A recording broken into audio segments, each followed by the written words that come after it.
परंतु किचनच्या दरवाजावर कोणतरी एक व्यक्ती उभा राहतो आणि तो म्हणतो माझे 4 शब्द ऐकल्याशिवाय हे काही जेवण तुला मिळणार नाही.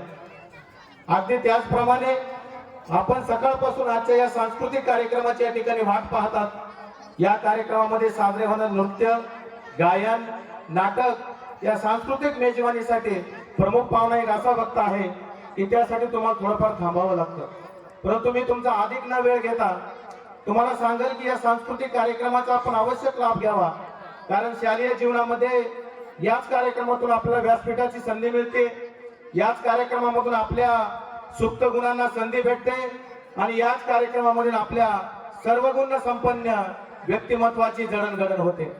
विद्यार्थी मित्रांनो, अगदी कमी वेळामध्ये जाता जाता सांगेल की आपण आनंद व्यक्त जरूर करा, परंतु तो आनंद व्यक्त करत असताना आपल्या मूलभूत ध्येयाकडे लक्ष विचलित होता कामा नये. आपल्याच गावासारखे एक छोटंसं खेडेगाव आणि त्या खेडेगावामध्ये एक विद्यार्थी राहत होता.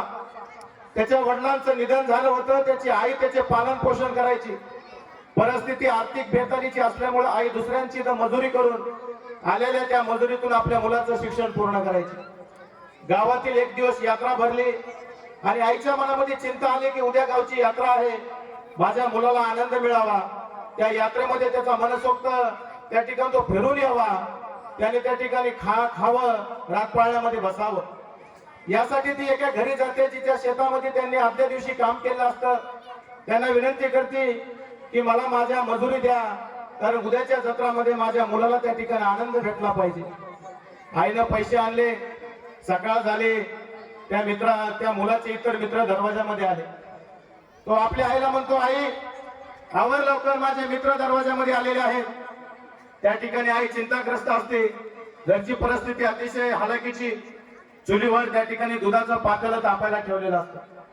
त्या ठिकाणी आई त्या मुलाच्या पुढे ताट वाढते, त्या ताटामध्ये भाकर चुरते. मुलगा परत म्हणतो, आई उशीर होत आहे, लवकर जेवायला वाढ. मग ती आई कोणत्याही परिस्थितीचा विचार न करता त्या चुलीवर जे दुधाचं पातेलं गरम झालेलं असतं ते पातेलं डायरेक्ट आपल्या पदराला बोटामध्ये घेऊन त्या ठिकाणी ते पातेलं चुलीवरून खाली घेते आणि तिला त्या बोट भाजल्यामध्ये जी कळ आहे तिच्या अंतःकरणापर्यंत जाते. परंतु त्या ठिकाणी ती रडत नाही, आपला त्रास मुलाच्या देखत व्यक्त करत नाही.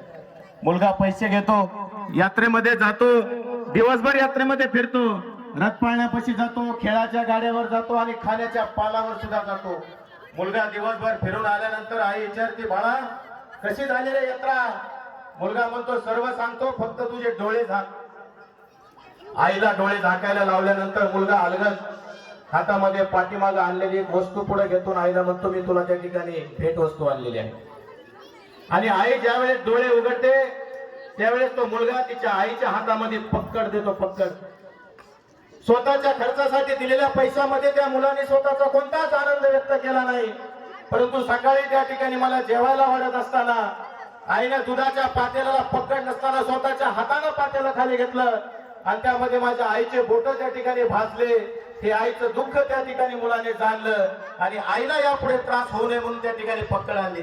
विद्यार्थी मित्रांनो, शैक्षणिक जीवनामध्ये आपल्यावर आई वडिलांचे असंख्य असे स्वप्न असतात.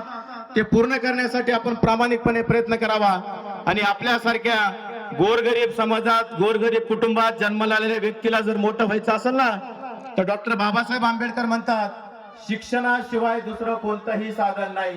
त्यामुळे पुनश्च एकदा सर्वांना मी विनंती करतो की आपण आपल्या शैक्षणिक जीवनाकडे विशेष लक्ष द्यावं आणि आपल्या आई वडिलांचा स्वाभिमान कायम ठेवावा. धन्यवाद. जय हिंद, जय महाराष्ट्र.